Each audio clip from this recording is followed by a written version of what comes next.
Hey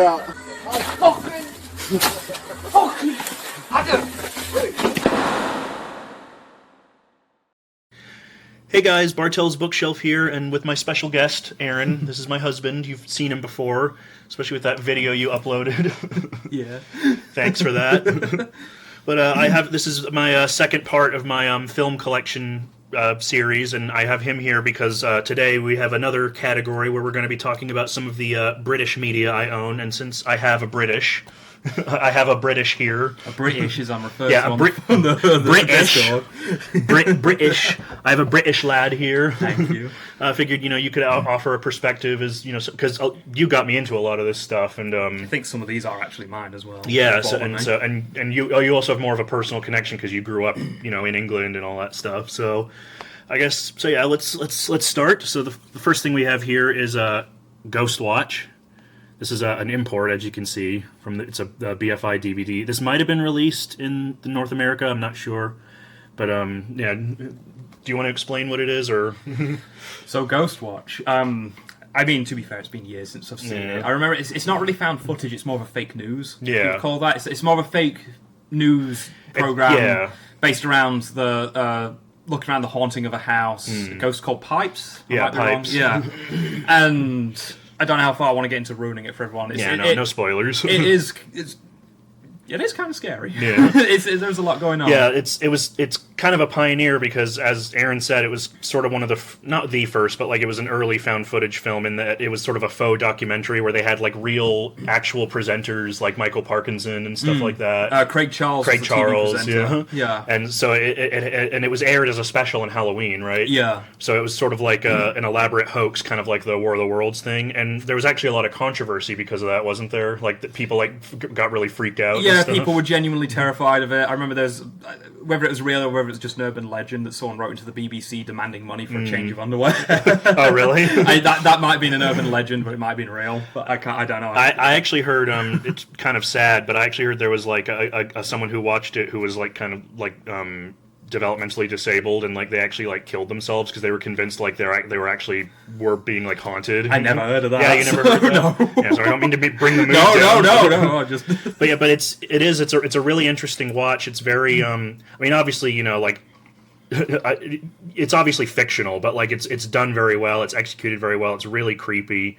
There's a lot of interesting stuff in it. A lot of cool scares. The way that one of the things I like about it is the way that it kind of plays with your perception, because they'll show you shots where the ghost is supposed to appear, and then they'll replay the same shot later on in the show without the ghost, so you're kind of questioning wait, did I actually see the ghost? But if you actually go back and watch the original broadcast footage, the ghost's in there. You just can't. It's hard to see him. Yeah, because I was reading about it, and they actually filmed, because there's security footage and stuff that they keep referring to throughout the movie. They had to film and it twice. they filmed separate shots with the ghost and without the ghost, and they would cut between them randomly to kind of fuck with people. Yeah, I remember that. So yeah, it's a really interesting watch. It's really creepy. You might be able to find it online, but if not, I'm sure you can. Like I said, you can import it like I did, or it might be released in North America now. I'll have to check. I bought this ages ago, but it's really good, worth a watch. Sort of underrated, I think. Did you buy that in the UK when you came? No, I think I bought this on eBay. Oh, okay. This is a long time ago. This is in high school. I've never seen that DVD before.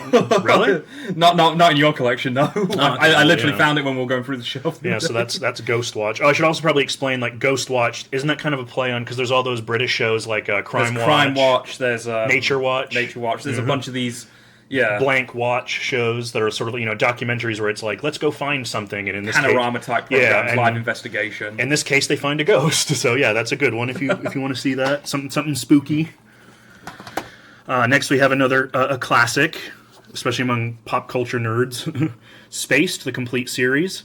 This is the DVD. I don't know if this is on Blu-ray. I'll have to look it up. But yeah, I mean, if you guys are fans of Edgar Wright, Nick Frost, Simon Pegg, all that stuff, this is kind of where they all got their start, right? Because Edgar Wright directed this, and Simon Pegg and Jessica Hines wrote it together. So yeah, if you don't know, it's a British sitcom from the late '90s, early 2000s, about this struggling comic book artist and a struggling writer who decide to pose as a couple to rent out a flat, and basically it's kind of just about their lives. But Very live action cartoon slash comic book. I guess the parallel that exactly. He's a aspiring comic book creator. Yeah. But the whole series is kind of shot like a comic book, sort of very fast action, hyper-colorized. The whip pan, if you've seen Edgar Wright's films, he has like that very like hyperkinetic style, the whip pans and the crash zooms, and like there's like all these like really elaborate like fantasy sequences and like sort of like weird like digressions and stuff, and that's what makes it kind of interesting, because it's almost like the concept kind of on its own is almost like kind of generic, because it's just like people living in a flat, but it's like the way that it's executed and like the surreality of it and like the craziness of it that makes it really interesting. A friend once said it's kind of like a sitcom formula, sort of cranked to 11. Yeah, exactly. It's almost like a parody. It's like someone was given a script to a sitcom and was like, "I'm doing this how I want to do it." Yeah. Just amplifying it. Yeah, like are there any like favorite like jokes or sequences that you remember? I always love that the one joke. They're having the flat party, and was it the mailman or the biker guy? Oh yeah, he gives her the mint, and she's like, "Oh, go on." Then, yeah, she's like, "Oh, I'll have a half. I'll have a half." She thinks it's ecstasy, and he's like, he's like, "It's a mint," and she's like, "Yeah, go on, then I'll have a half." But it's sort of the deadpan delivery when he just looks at her, he's like, "It's a polo," something like that. I can't remember what it is. Again, another show I ain't seen in a long time. This is one of my favorite shows. I've watched it so many times. It's not a huge time commitment. It's only like 2 series, and it's like 6 episodes a series or something. So it's like you can binge it in like a weekend, which is what I did the first time I saw it. And very influential. And if you've seen like Edgar Wright's other films, like you've seen Shaun of the Dead and all that stuff, but you haven't seen this, then you got to check this out. It's recommended. This is kind of like the genesis of that whole collaboration, that whole creative like partnership. I might be wrong. Martha, the landlord, is that her name? Yeah, Martha. Marsha, that's it. Yeah, the actress who plays her is from Gainsborough. Yeah, what's her name? Julia Deacon, I think. Yeah, she's from Aaron's hometown, Gainsborough. And she left when I was a kid, so I may have bumped into her. Yeah, I remember because they opened that Cultural Heritage Center museum in Gainsborough, and she was one of the guest stars. Yeah, she was there. I know. So that's pretty crazy. So Aaron sort of kind of knows someone famous. Yeah, right. I was a little shit in that town. I'll be honest. So it's a great show. It's a lot of fun, really hilarious. Lots of that bonkers, like surreal British humor that I enjoy. So yeah, that's that. And the rest of the media that we have here is all from the same creator. This is one of our favorite mutual favorites, right? The comedian and satirist, surrealist horror director, I guess you'd say, like Chris Morris. Before we get into any of these, how would you describe him? Like just his whole vibe. Very, very dadaist, very surreal humor. Not to the point of just random abstract humor. Sort of like he's very good at taking something and parodying it in a very weird way. But if you think about what he was joking about, it makes a lot of sense. Yeah. Even if the jokes and we'll get into some of the programs. Yeah. But one of his things he was famous for was pranking celebrities into interviews. And he would get them to read the most bizarre and absurd lines, and they would read it and deliver it as if it was like their heart and soul was put into it. Yeah, there's that kind of again, one of the things I like about British humor is that there's that very dry sense of humor to it, where it's just kind of presented like the thing that I don't like about a lot of American programs, and it's changing now, but back in the day with old sitcoms and stuff, it's they'd make a joke and then they'd pause to let everyone laugh and to make sure you got the joke, kind of pause, look at the camera, make sure the joke got across. Looks like I'm in trouble, and look at the camera and shit. But the thing I like about a lot of British comedies is that it's very dry and rapid fire, so it's you kind of have to pay attention, and also the absurdity of it. But one of the things that makes Chris Morris unique is that he's very, very dark. His sense of humor, we'll start off on maybe the darkest media. So I wanted to start with this. This is actually a bootleg because this isn't available in America. But this is his show Jam, which was a 6-episode series. Do you want to explain it? So Jam was a 6-episode TV series which aired. If I remember, because I watched this airing, I watched Jam and the remix version, Jam, with 10 A's. It was a sketch comedy show, but the sketches were very dark, very. Yeah. I think it was. He was testing the waters between absolute horror and comedy. Yeah, and kind of that kind of uncomfortable. Yeah, line. He's reaching that uncomfortable line, and Yeah, like I said, it's a sketch show. It's weird because the format of the video changes all the time. It'll be a 4:3, but then it'll stretch out into a letterbox or a widescreen. There's like stuff that's like shot on film. Stuff that's shot on film, mini DV. There's like secret security camera footage. Yeah, and like it all kind of has the vibe of like a really fucked up like nightmare or something, or just a weird like. I think the idea behind it was that it was like it aired really late at night, right? And so the idea was that like people who were like really fucked up or like drunk or whatever coming home from a night in would turn on the TV. No ads. So again, I got to see this when it live. Aired. I remember staying up and watching this, and again I'd watch the remix version. In fact, I have VHS tapes somewhere of the original broadcast. Oh wow. My dad's probably got them. So you'd watch the regular version, and it's interesting because it's like a video mixtape too. It has a lot of Warp music, Aphex Twin, Boss Canada's ambient music. Yeah, like ambient TV. That was how you put it one time. But then about 2.5 hours later, maybe I'd have to. Again, I can't remember exactly. It was like 3 in the morning. It was like 2 or 3 in the morning, and again, I caught it by accident because it was never usually listed, or it was never listed when I watched it. They'd run a remix version of this called Jam, like Jam with 10 A's. Yeah. And what it was is it was basically the same episode that they'd aired earlier, but it was run through filters. The music was changed. There'd be like bizarre like record scratch moves. Yeah. Like it was completely edited in a different time. It was like even more like distorted and incomprehensible. And I might be remembering wrong, but I remember like some of the sketches would have like a voice filter where the voices would be pitched up or ring modulated, sort of that VVM style editing. But again, this DVD as well. You said this is a bootleg. We bought this from Brutalo, that infamous website that's gone sadly. Both so disc 1 is Jam, disc 2 is the remix version. But there's also another set of remixes on this DVD. Yeah, there's like special Easter eggs. Yeah, there's specialized / despecialized editions where they're like, this is episode 1, but it's bouncing around the screen as a little 4x4 like cube. You can't even watch it. There's one that's where they've shrunk the video down, exported it, and stretched it back out, so it's running at like 12 frames a second with loads of video glitches. Yeah, it's like kind of like purposefully like it's purposely done to mess with you. It's purposely obnoxious. Yeah, and that's kind of reflected in like the content of the sketches themselves, because you can kind of get an idea. Like it's this very surreal, bleak like.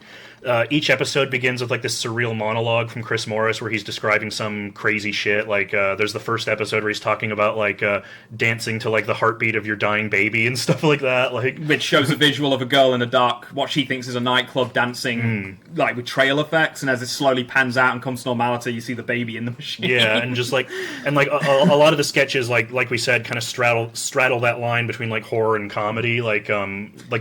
What were you going to say? I was just going to say, we should also point out that a lot of the sketches have this weird vibe to them because they're actually this was actually adapted from an old radio show called Blue Jam, and a lot of the sketches, not all of them, but a lot of the sketches in this are the original. Yeah, they use the audio. From the, So it's the actors lip syncing to the word, but because it doesn't quite fit, there's like a weird. It's like uncanny. Almost. Yeah. It's really noticeable, but not. I can't explain it. And like a lot of the sketches are really like the humor comes out of like sort of the uncomfortable line, but where they straddle between like horror and comedy. Like one that I remember is the acupuncturist lady who's actually crucifying. She's like crucifying dudes, and she talks about how she crucifies them and then like leaves them out back because they don't want to go away. Yeah, and it's implied they have to somehow wriggle themselves off the board. Yeah, or like there was the symptomless coma sketch, which is really fucked up. It has the Third Eye Foundation music lines right in the Bible, so it's got that really uncomfortable music with the doctor sort of crying over someone he's killing. Yeah, so unintentionally. The idea behind it is that he convinces this patient that he has a symptomless coma. Like he appears to be like perfectly lucid and fine, but he's actually has a terrible coma. And sort of the irony of it is that the doctor ends up slowly killing him because he's drugging him, putting him on life support when he doesn't need it. And there's this like really horrible moment where like he's trying to like talk to his family, and the doctor's like, "Oh, you need to leave." Like he's very stressed. You know? And it's like, but he's actually crying for help. Yeah. Again, that border is it funny? It's a horror movie? Yeah. He's killing this guy. So it's very like.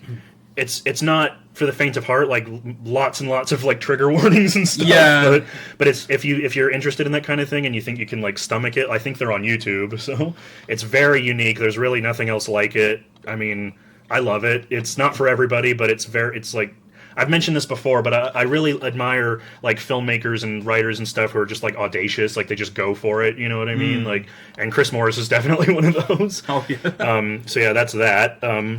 But before that, this is kind of how he got his start, right? Well, I know he did stuff for like newspapers and things. Start largely in TV, yeah. This was his first big. Not his first TV thing, but that's the first one I could think of. This was the first like major one, I would say. So this is The Day Today. This is from 1994, I think, right? Yeah. And this is a fake news program that's kind of like it's sort of it's similar to his other one, which we'll talk about in a second, but it's more of a.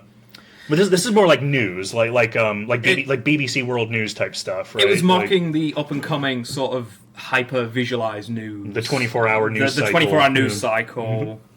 In the UK, the BBC has never really been like it. Kind of is like that now, sort of the big graphics and stuff. Yeah. But a lot of the private networks, like ITV, Channel 4, their news was very graphic heavy, sort of like triumphant loud music while they're presenting like a 3D globe while talking about the Earth.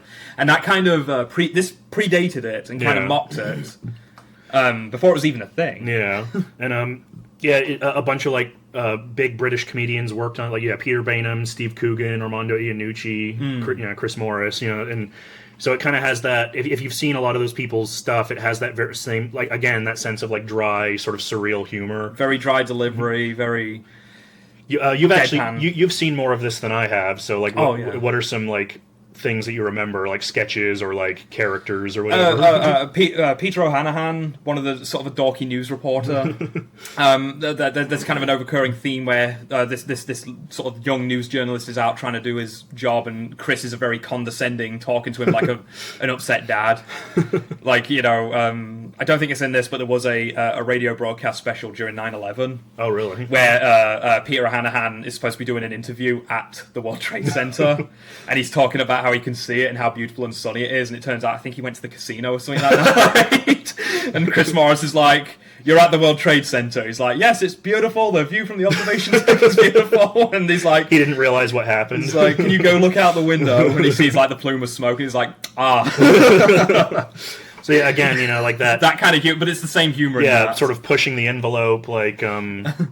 One of the ones that I remember is that there's like that rapper guy that they talk about, and he has that line where he's like, "You got to kill people to respect people." Oh, that was Brass Eye. No, that was this one. Was that Brass Eye? Yeah.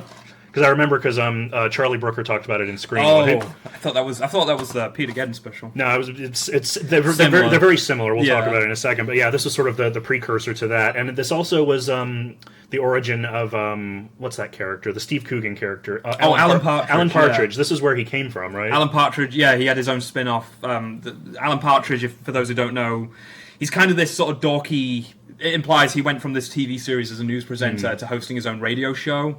But he's like totally ignorant and like totally unworldly and trying to talk about the world. There's like this whole joke he's been living out of a caravan while his house has been remodeled like indefinitely. I remember, I think it was in this show, there's that thing where I think he's like trying to explain something about like time or whatever, and there's that big like thing on the floor, and he's like walking over it. Yeah, he's got this really convoluted way of explaining time to someone. It's just that's the Day Today, and just to give you an idea, there's. Fact times importance equals news. So it's very scary. I can say this as someone who's moved, but it's very scarily reminiscent of American news. Someone who's lived here long enough. That very Fox I'm News. not even just Fox, like CNN. Oh, like the big like channel. whizzy graphics and like the dramatic music and everything. The bizarre analogies, the kind of the over exaggerated. Yeah. And so that leads us into the show that he did after that, which is very similar. This is Brass Eye. It's very similar to the Day Today, as we said, but this is more of a panorama. Yeah, it's more of like a talk show kind of thing, or like a current events type thing, like where it's like there'll be a theme: drugs, animals, and that, and it's kind of like pseudo educational. Yeah, just it's panorama is the best thing I can compare it to. But of course, it's like absurd and ridiculous, like. You probably the drug episode. Yeah, the drugs episode. I was going to say. So you see that on the back there. Do you want to explain to them what that is? That's a fake drug, a made up, as they call it, a made up drug. But the way they try to say it is like made up in the sense it's chemically made. It's not a natural, like weed or whatever. Called cake, but it's like this ridiculously huge sized pill, and it has like these horrible effects. And they, again, that thing I was talking about where they have the comedians. they kind of bum rush the comedians into reading the lines or like politicians and stuff, and celebrities. They have that thing where Bernard Manning talks about. Bernard Manning's a UK sort of blue comedian. I think he's dead now. He they have a bit where he's talking about someone who took cake and they threw up their own pelvis bone, and he delivers it in a deadpan way, and he's like, "It's a fucking disgrace." Fucking disgrace. And it's like he believes this. Yeah. So there's a lot of that sort of stuff in this where they're sort of almost like pranking celebrities and public figures and stuff. Rolf Harris, and I believe the cake issue actually made it to Parliament. Yeah, they talk about that in the episode where like they actually have a clip from Parliament where one of the politicians that they spoke to brought up the issue of cake in Parliament.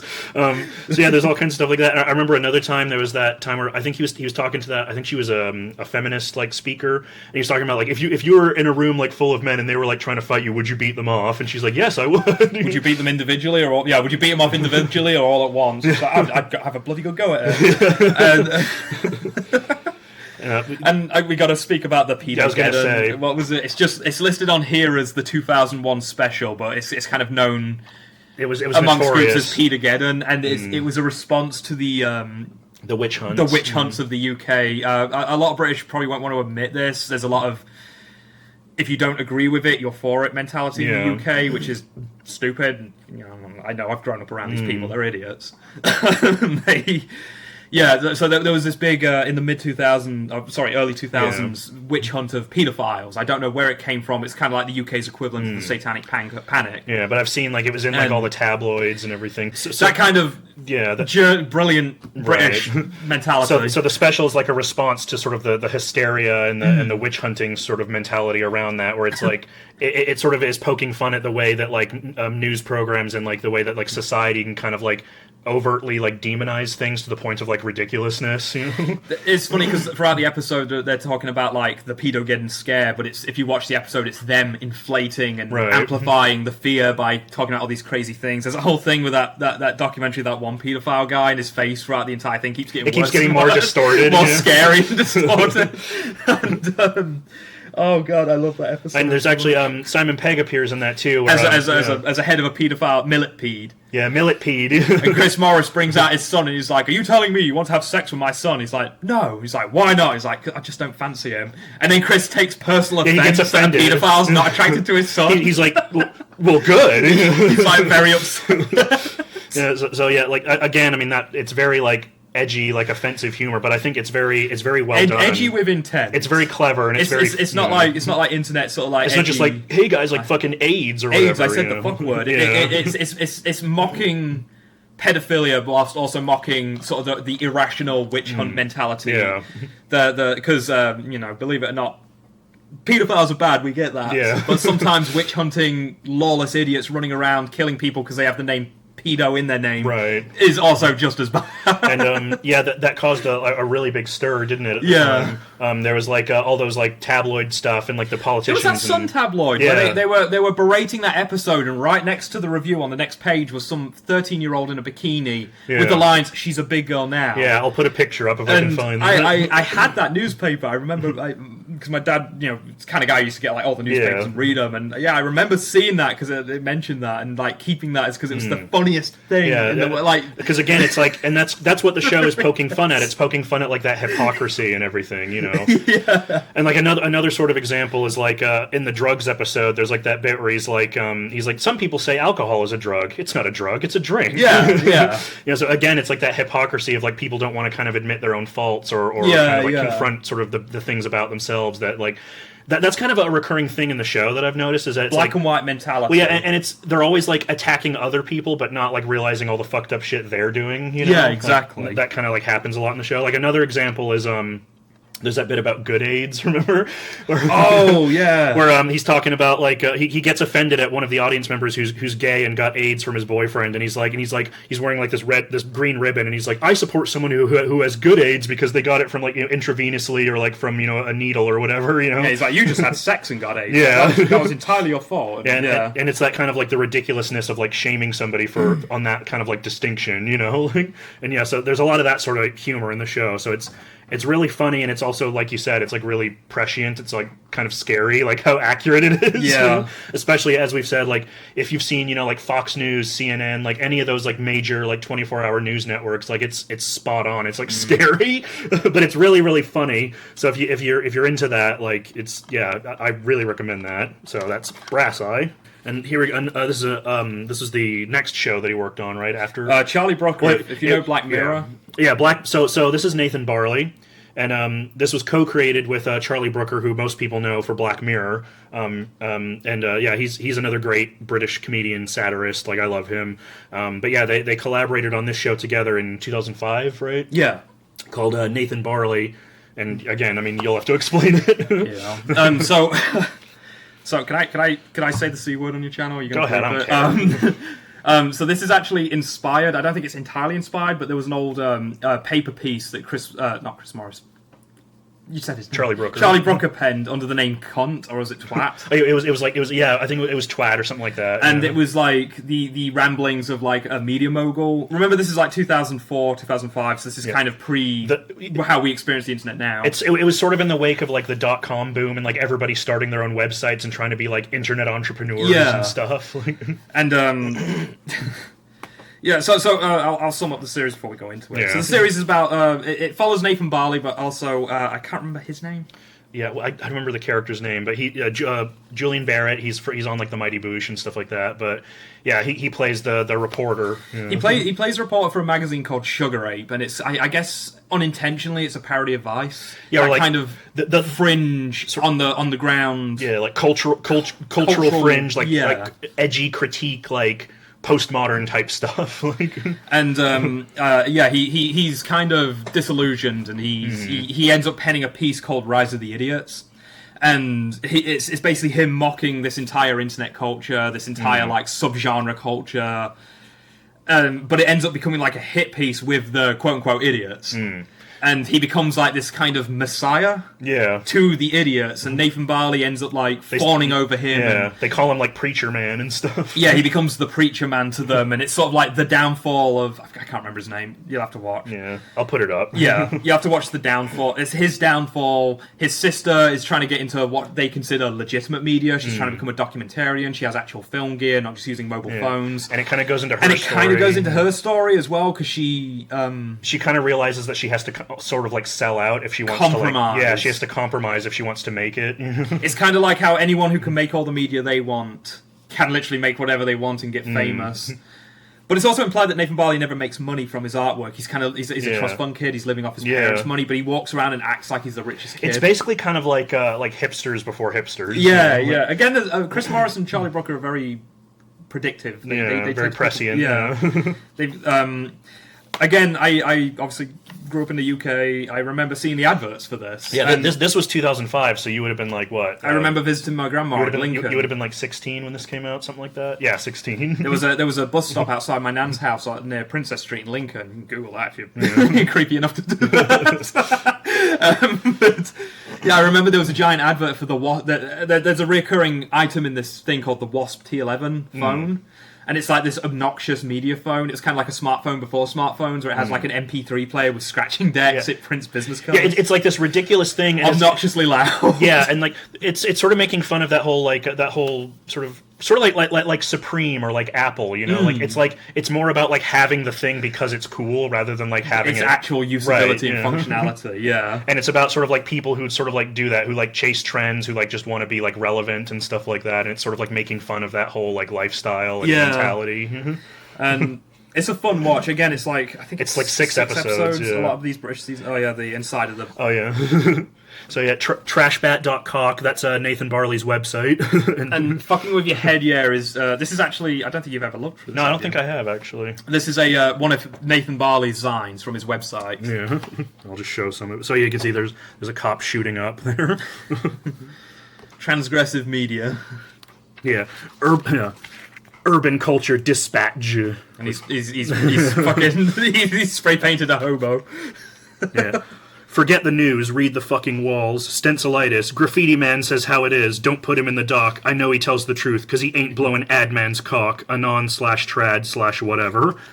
So yeah, it's like, it's a parody of like the sort of pretentious, like edgy, like sort of like cool, type stuff. Like you get you know what I mean? Like I like I said, like supreme, like hype beast type shit. Again, saying I lived through this, I can remember like there were clubs when I used to go stay in Lincoln to visit friends and family. I remember meeting people. The infamous Carl Cooper, you never met, but you saw videos of. Yeah, kind of running their own websites, DJ sites, and handing out signs and stuff, and being kind of like urban dispatch. Yeah, and just like babbling nonsense. So it's sort of a forward thinking in that respect, and it's really really funny. And like I said, it's only 6 episodes, and I'm pretty sure you can find this on YouTube as well. So that's also worth a watch. They were supposed to be making a second series. It's been bought up a few times. Unfortunately, it hasn't happened, but yeah, we've still got this. And yeah, I recommend that. It's really great. If you like sort of like critiques of like the sort of modern art world and stuff like that, or like modern trends, like it's pretty funny, I think. And then lastly, to end it off, I wanted to end it with this is My Wrongs, number 8245, 8249, and 117. This is a short film by Chris Morris. This was his first short film, right? I believe so. From the early... I don't remember when this was made. It was the early 2000s. It was made through Warp Records. Yeah, it was the early 2000s, but this is actually inspired by a Blue Jam sketch, right? Yeah, you want me to go in? Yeah. Okay, so this is inspired by a particular character from the Blue Jam sketch. This also was supposed to be a sketch on Jam, but I think they had trouble filming it because of the dog character and the limited budget for the TV series. He's not really named, is he? Yeah, I think the monologue's always told from his perspective. And then there's the other character, Imogen, who's like his friend. Remember the female friend? Yeah. If you listen to Blue Jam, you've heard this character be used, and he's kind of like a wandering vagrant. Yeah. Who somehow accidentally got noticed by said hipster culture and kind of got adopted. Yeah. And so he's always kind of like stumbling his way into these like trendy parties and things like that, where like he's just kind of oblivious to everything, and like just kind of like all this like crazy shit is happening, but he doesn't like realize the implications of it and stuff. Like I remember there was that one where he was at that party and he goes into the bathroom and he finds the guy who's like hung himself with his belt, and he's like, I asked him if I could have my belt back. He's implying he's asking a corpse if he can have his belt back. He's like, if you're done using it. Yeah, so it's that very like oblivious, like almost like I guess mentally ill, maybe. I think that's basically. I think he is supposed to be mentally ill. I think that's kind of the thing. He's a mentally ill individual, vagrant who's living on the streets, who just got noticed by a bunch of hipstery type folks, very very upper class, and they kind of talk him on as like they see him as kind of like a philosophical. Yeah, he's like a beacon of like sincerity in a world of fakery or whatever. Yeah. But the actual this is actually based on a sketch with where he's dog sitting Imogen, his friend's dog, Rothko, yeah. And he starts perceiving the dog talking to him about a court case he has to attend. Yeah, and the dog's going to represent him as a lawyer. The dog is his attorney, and he's like basically representing him for all of the bad things that he did in his life, which is what the title is a reference to. That's My Wrongs, blah blah blah. These are we're going over like all of the bad shit you've done in your life, and I'm going to help like defend you against it, and like shit kind of like goes pear-shaped from there, right? Yeah, he stumbles into accident. There's a thing where he takes Rothko for a walk, and he puts the leash on Rothko, and then he ends up putting the handle around his neck, yeah. And the dog runs up and drags him down the street into a pond, where the dog ends up chewing the head off of a duck. Yeah, and like all the family are like in front of a bunch of kids, yeah. And the families are going apeshit. And then there's a bit where he winds up in a church, where he's convinced the baby's talking to him as it's being baptized, and the baby tells him like, tell him that the priest is a nonce. So again, like it sounds like the kind of thing like you might hear that concept and you might think like, oh well, like it's this like over the top, like in an American comedy, if you had a character like that who's like Zach Galifianakis' character in The Hangover, where it's very like not that I don't love Zach Galifianakis. Oh, I love Zach Galifianakis. But like the way that we tend to portray like quirky characters in like American media is it's very like over the top and very like I'm crazy, but it's very subdued, it's very dry, it's very surreal, it's really funny, and it's actually surprisingly sad too. Yeah, it's a very sad film. So that's the thing too. Like it's not just like Chris Morris being like, haha, mentally ill people. Like there's actually like a lot of like pathos and humanity to it. Like you realize like through through the sort of perceptions in this guy's life and like the adventures that he goes through, this sort of story emerges of him being like this really sad, lonely person, and so like there is like depth to it, and it is like interesting. His mental illness are just treated as eccentricities, and he's never helped. He's just kind of used. And it's kind of the monologues focus a lot on that, but this is an adaptation of one of those stories. And again, this is an imported DVD from. This is yours, I think. Yeah, I have to explain because people are going to probably wonder why. So, in the inside of the case, the disc's still in here. I had to tear open the CD case because there's more stuff written underneath. Oh yeah, show them. And I couldn't find. Can you hold that? Yeah. Thank you. I couldn't find a scan of this, so I sacrificed my own DVD. Yeah, so there's all this writing on the inside, and then underneath the DVD sleeve, there's even more writing. So yeah, you had to tear it out to see I am going to buy another copy of this when I see one available. That's not going to be and torn again, up. like, what's actually written in there? It's kind of like his diary, and it's writing about all the wrongs he's done. Yeah, broke Harry's rib, shot old woman with air gun, locked myself in the school gas, and it's like weird statements. Wow, that's cool. A note from Imogen: only write down phone messages you hear playback on the machine, not the ones you hear when you look at the machine.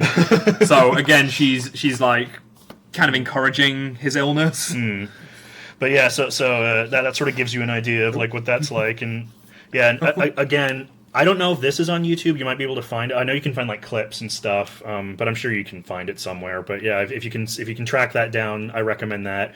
And we don't have copies of them with us, but we also recommend his feature film. Four Lions. Yeah, I love that film. Do you want to talk about? I know we don't have a copy of it, but do you want to? I intend to buy it. Four Lions is a comedy he directed. Yeah, I'll like put a picture up of a. Sorry. Four Lions is a comedy Chris Morris, I think he wrote. He co-wrote it and directed it. But it's a comedy. It's a comedy about terrorism. Yeah. And again, the Morris way. It's kind of a jab and attack on both sides of the argument, but both extreme sides. And the people in the middle tend to suffer because of the extremes of both sides. So you have the I guess the only way I can put it is like the hard right. Yeah. So I guess we should probably explain the plot first. So it's about these four British Muslim men who extremist Muslim men who decide to like they're going to carry out a terrorist plot. Yeah, and so basically the whole crux of the movie is like they're so incompetent that it's like everything they try to do just goes wrong. Well, the main joke is like they're so westernized. Right. Exactly. So that's the thing. It's like again like you hear that concept and you think like they're just like making fun of Islam, but it's not like that. It's very even-handed, and like it's making fun of the extremists, who twist the word of Allah and stuff like that. And also it's making fun of the fact that it's like these people claim to be like true jihad, like Muslim, like we are here for Allah, we are from the holy land or whatever, but they're so like westernized and like anglicized, that it's like they're basically just like British lads. In fact, one of them, his brother is an actual imam. Yeah, he's an imam. And he's a sort of a hardline conservative to the point where he won't enter the room when there's a woman in the room.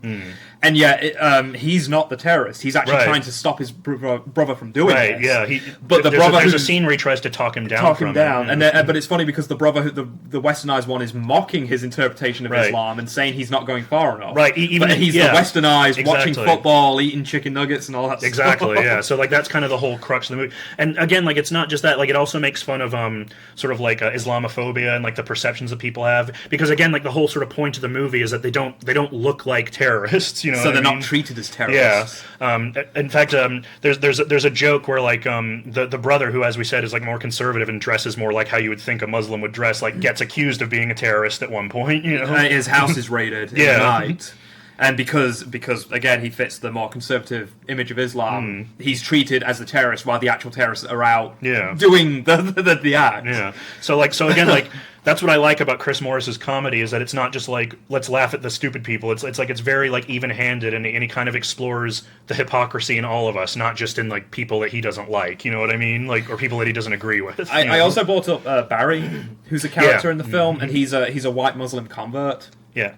But he's based on a actual BNP member who was, for those who don't know, the British National Party. They're like a far-right nationalist, obviously, party in the UK. Very white-centric. Very anti-immigration. They claim not to be, but I've seen videos of their live shows. Very pro-traditional Christianity, very anti-immigration. And there was a particular member, and I can't think of his name right now, who used to sort of challenge and berate Muslims at a local mosque, and then they basically were like, if you want to, we're not opposed to debating. If you want to talk to us about this, please come and talk to us about this, but please read the Quran so we can argue on an even playing field. And this guy ended up reading the Quran and converting hardline into extreme Islam. Like, he basically went in the other direction. and Barry is kind of a reflection of that character, because he's this funnily enough extremist. Yeah. Well, that's what I was about to say. Like, that's what I find interesting about that character. And again, I think it shows kind of the even-handedness of the movie, because he's a white convert to Islam. He's not like, a Middle Eastern or whatever, but he's the most extreme character in the movie in terms of like his ideology and everything, like he's like the most violent. He's the most one that wants to like prove himself as like a terrorist. Most vindictive. Right. Yeah. He's the most kind of like devoted to the cause, to the jihad. You know what I mean? Like, dangerously so, he ends up becoming sort of the villain of the group. Yeah. In the end. Yeah, so again, like, that's kind of an interesting wrinkle to it, where like the white guy is like kind of the villain, it's like the worst of like the most extreme Muslims in a way, and a lot of people will be interested to see it these days, I think, because Riz Ahmed is the main character, and he's like a big, he's really good in that, and he's like a big star now, and he's really, really great in that movie, and again, like the thing again, like in regards to like the even-handedness, like Chris Morris did like tons of research and stuff. He like spoke to like Muslim leaders, and he ran the script by the actors who are all like, even if they weren't practicing, like they were from Muslim cultures. I remember Riz Ahmed actually talked about in an interview. He was like, I took the script to like one my local like Muslim, like it was, I can't remember, it was some like big important like Muslim spiritual leader, and he said like is it okay if I do this, like is this like objectionable, like, so it was very like, and they were okay with it. So I'm just trying to like illustrate the point that it's like it was well researched. Yeah. So it's a really good movie. Unfortunately, like I said, we don't have a copy of it right now, but we do want to get that eventually. We love Chris Morris. He's like one of our favorite comedians. I think it shows. Yeah, I think we've proven that. He's got a new film out right now. I can't remember what it's called, but The Day Will Come. Oh yeah, something like that. And we haven't seen that yet because it hasn't been released anywhere. It's really hard to find. But I do want to see. Yeah, that. so again, that's about sort of cultism and federal funding of Yeah, cults. exactly. So he has that's what I love about British humor a lot, is that I've talked about this before. I love things that like straddle the line between like intellectualism and like vulgarity, like that's what I like about Chris Morris, is that like it's like really offensive and vulgar and fucked up, but it's also like really smart, and it like challenges things, and it like makes you think about stuff, like, not to sound pretentious, but it's funny. There's that internet character Jonathan Pye, the fake news. Go see his stuff on YouTube if you can. And a lot of that applies to something he said applies to a lot of Morris's work. Where he had that comment where he said 50% of people think the news is too liberal, 50% think it's too conservative. So by logic, we're in the right spot. And I feel like that applies to a lot of Morris's work. So I've heard people say things about Four Lions, like, it's just Muslim propaganda. But then there's also like people on the other side who are just like, this film's just blatantly attacking Muslims. And it's like, okay, he's kind of hit that middle point where he's making fun and also acknowledging both sides. Yeah.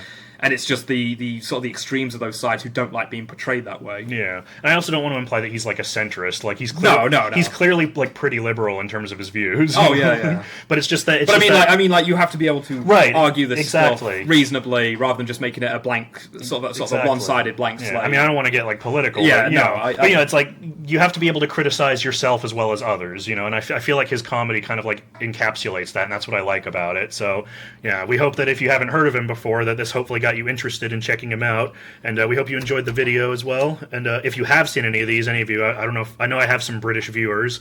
If you've seen any of these, like, let me know. Like, are you a fan? Have you seen them before? So yeah, let me know what your favorite jam schedule is. Yeah, exactly. Tell us what your most favorite fucked up thing is. Tell us what your favorite like British comedy is. Like, please share media. Yeah, I'd love to know. Yeah. That's why I do this. So yeah, I hope you enjoyed. And this is Bartell's Bookshelf, and this was Aaron. And I hope you enjoyed. And see you later. Bye.